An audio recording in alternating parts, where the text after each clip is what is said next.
Alrighty, hey guys, welcome back to the channel. Today, I actually want to talk about something very important that I didn't know was super important. That I thought was kind of, it's obviously very important, but now really thinking about it, I think it's significantly more important, especially when it comes to the performance arts. And I will explain. Also, I would like to put out there that one of the reasons that I've been so busy and was not here for the longest time was, or not posting videos or, not super active or recording stuff, was actually because not only did I have a lot of work in like voice acting, but I also had some extra work on camera, including being on a live stream, which I will post the link to whatever version I can find down below. I'm not going to really talk too much about it, but you can go and watch pretty much the whole live stream. It was for AMP. I think it's AMP and not pronounced AMP. But yeah, it was a very weird experience. Very interesting. First time I've ever done anything like that. But considering I had done stand-up comedy and improv and, worked on stage before, it was similar, but it was very interesting. But that will be down below. I think I'm still under some kind of NDA, so I can't really talk about the behind-the-scenes kind of stuff until, I think they're going to be posting, a behind-the-scenes thing. Maybe then I'll get to talk about it. But ultimately, if y'all want to check out that, it's down below. It is what it is. Yeah, let me know what you think. But today I actually want to talk about something that was that I recently had to think deeply about. Me and one of my roommates had a very long conversation about multiple misunderstandings. And I'm not going to talk about exactly what it was, but something happened. We both kind of took the wrong way, and we kind of hadn't really spoken for a while. And this was shortly after coming back from the AMP thing. And then I got sick for, a couple days because of that. And then other people got sick. And then I had to get caught up on work. Highly stressed out. And then sat down and wrote a very long, basically it was like a thesis of what was going on, how I felt, how I perceived everything, and da-da-da-da-da-da. Went for a very, very long time. And I wanted to make sure that I put all of my thoughts and all of my feelings and perspectives down on paper and kind of connect the dots and give her that to read. And then we were going to have a very long conversation. And what was interesting is she kind of immediately thought that she was being attacked, even though throughout the entire thing, I used, this is how this made me feel, this is what I feel, this is what I felt, that kind of stuff. Nothing was directly connected. Now, a little behind the scenes is, and for anybody who knows me, knows that I am a logic and reason person. That's why I do a lot of these explainer videos. I'm able to dissect a lot of topics or thoughts or ideas and really break them down and piece them together with analogy and lay them out, really dissect them. I used to be a feelings and intuition person. Way back in the day, I used to not be super logical. And that's because I was, a young artist and, highly emotional, and my feelings kind of took me to very bad places. And my family has a long history of people who their feelings for mental illness or because of trauma that they never dealt with, they let their feelings take them in very bad directions. But fortunately, throughout my childhood and pretty much everyone that I've ever had a positive experience with, they are aware of their emotions, but were able to also lay out the logical side. Even my friend Nadine, my friend who passed away a while back, she was very much a feelings person, but she could communicate on a logic and reason basis. She'd be like, this is how I feel, but I understand da-da-da-da-da-da-da-da. And I know that these are different. And everyone that I've had a positive experience with over the years had a solid understanding of logic and reason. And everyone who was pretty much terrible to me, some of the worst people that I ever knew and the people that were the reason that I had to leave Lufkin, were all feelings and intuition, and were not logical human beings at all. And I knew that the negative parts of a lot of the issues that I had with my family were all about feelings and intuition, and the better stuff was always logic and reason. So I learned to build a solid basis for both, but let logic and reason have control. Let that still be at the wheel. I understand my feelings, I know my feelings, but I'm able to dissect them and know why I feel that way and not make gut reactions that often. And this is actually what is emotionally mature. This is what emotionally mature means. Now, some people think that emotionally mature means that you are able to express your feelings fully. That's not what that means. Emotionally mature means that you are aware of your feelings, but they do not dictate how you react.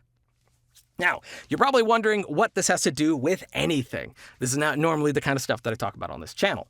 But it kind of is, in the sense that I was thinking more about why it's easier for me to do a lot of acting and to express my emotions so freely, and to put my emotions down on paper, writing characters that are easy to understand.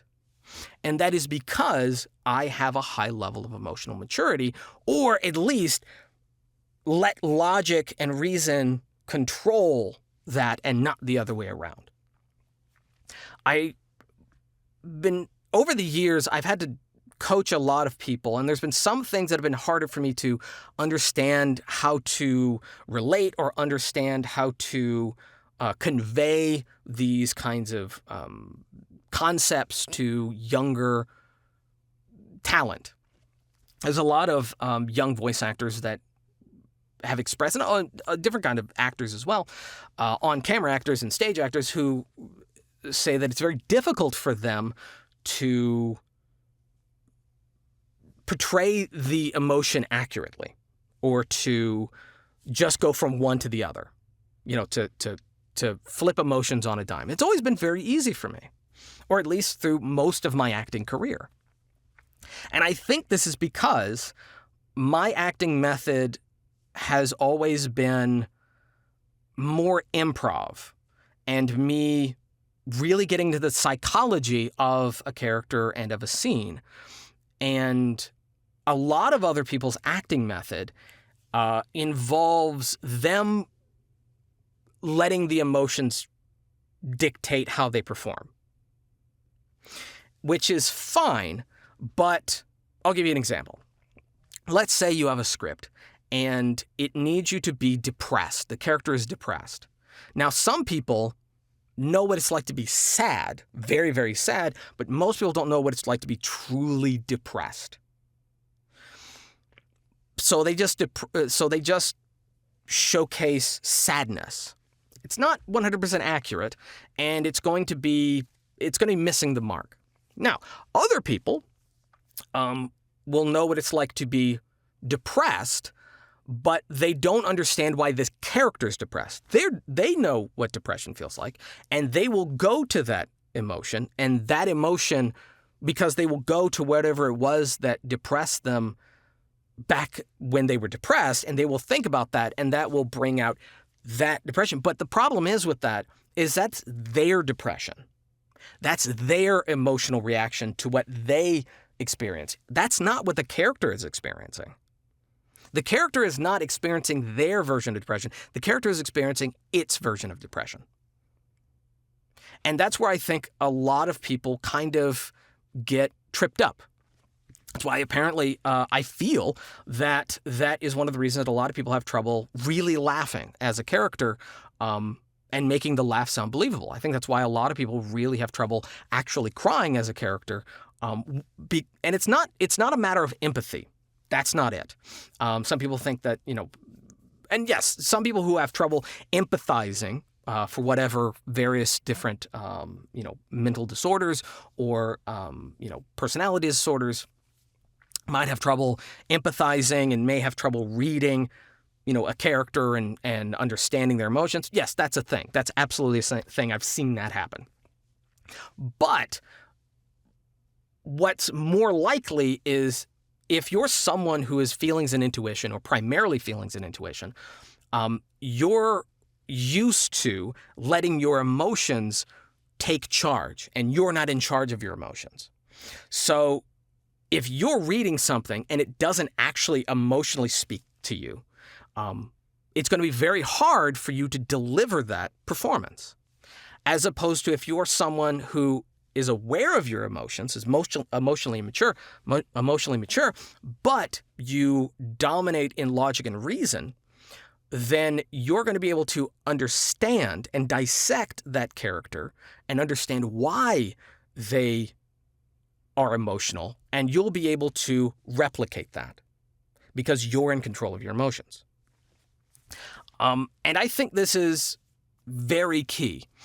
I think this is very important, and I've never really thought about it this way, but after the conversation that, me and her had, because one of the things that she was talking about is, and one of the reasons there was such a miscommunication was because for her, feelings and what she believes and knows are exactly the same. Those have always been the same. She also has history with, and I'm not going to throw it in any of her shit out online, but she has a history where there were times when her gut reaction, her feelings, and her intuition saved her, and she remembered that being a positive. So she has a positive connection to that in many ways, and also the way that she was raised and brought up. Feelings, logic, and intuition, these are all kind of jumbled into one pipeline.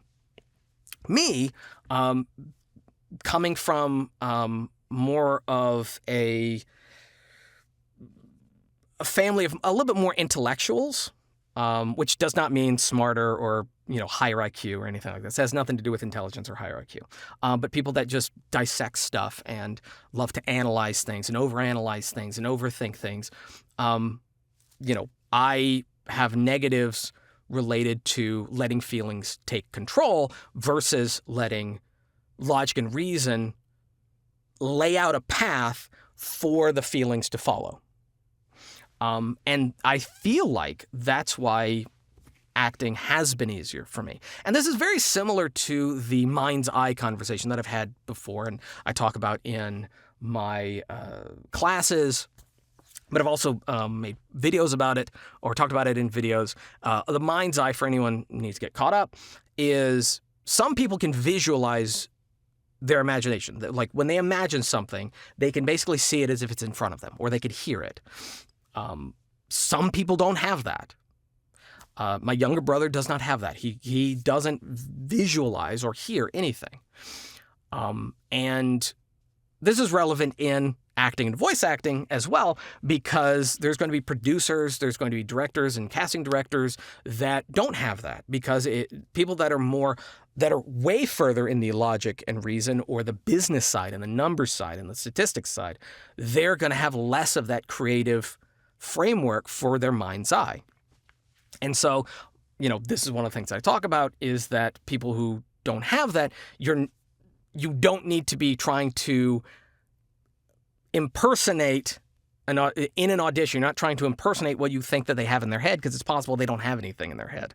Not to insult them, but it's possible there's nothing there, technically.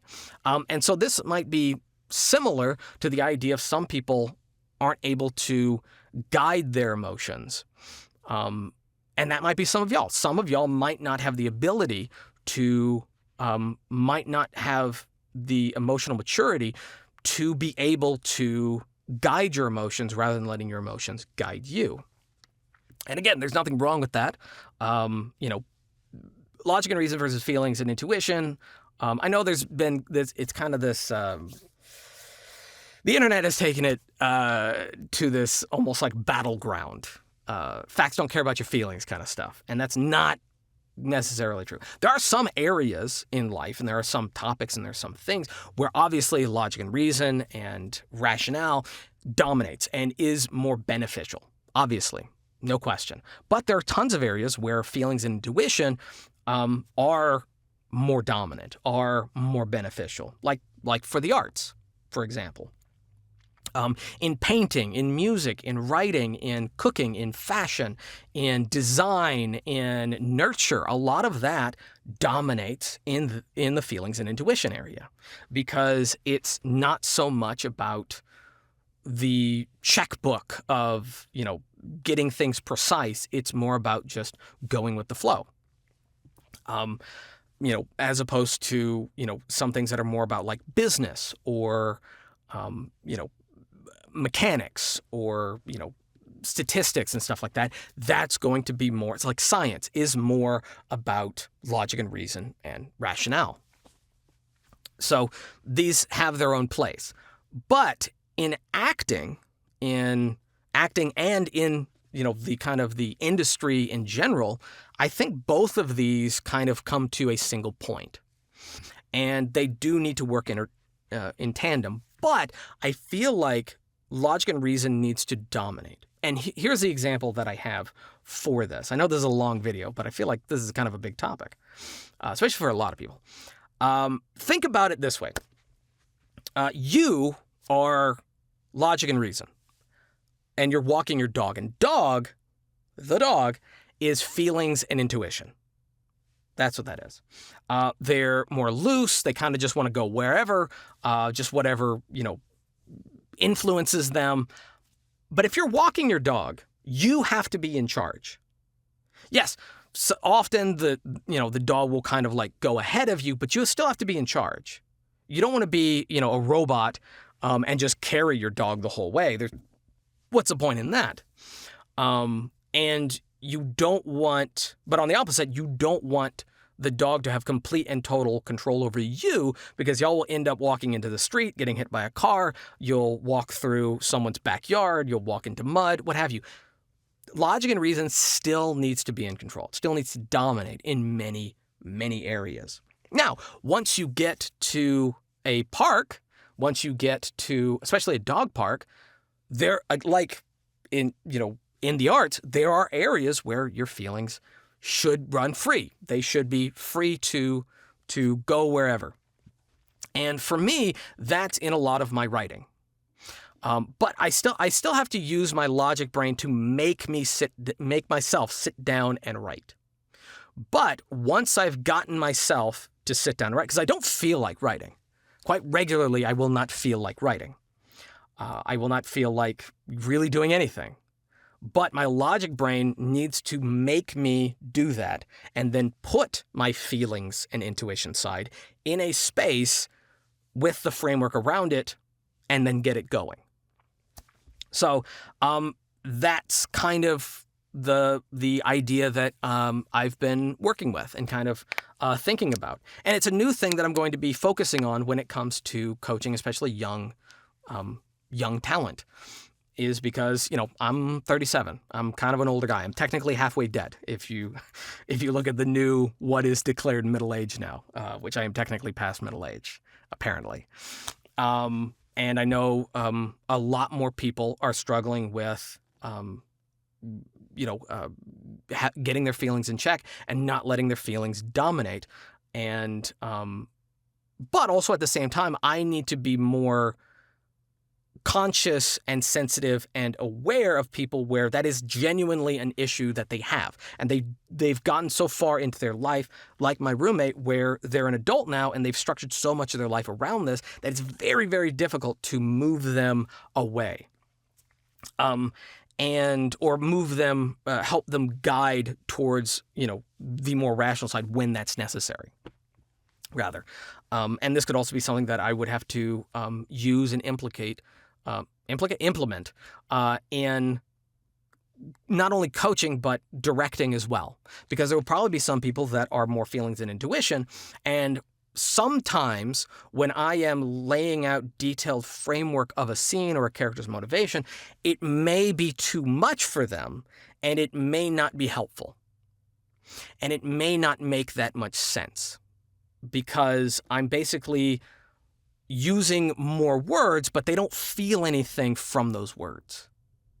And I think it's just a very interesting experiment. It's something that I've wanted to talk about for a while, but it wasn't until we've had this conversation. She's also an actor, and thinking about her career and kind of different areas that she regularly says that she struggles with, and all this kind of stuff. And I sat up all last night thinking about this stuff. Now, it's now something that I think is very relevant and has technically always been here in the context of character voice, or not just voice acting or character voice acting, but just acting in general, performance art. And I think it's very important for all of us to go and do some kind of personality or emotional maturity test. You can take a ton of these online. I've taken various ones of these over the years. In fact, when I was a manager and a leader at multiple fast food companies back when I had a day job, we would take these tests regularly. And over the years, I saw that I was moving more and more towards logic and reason.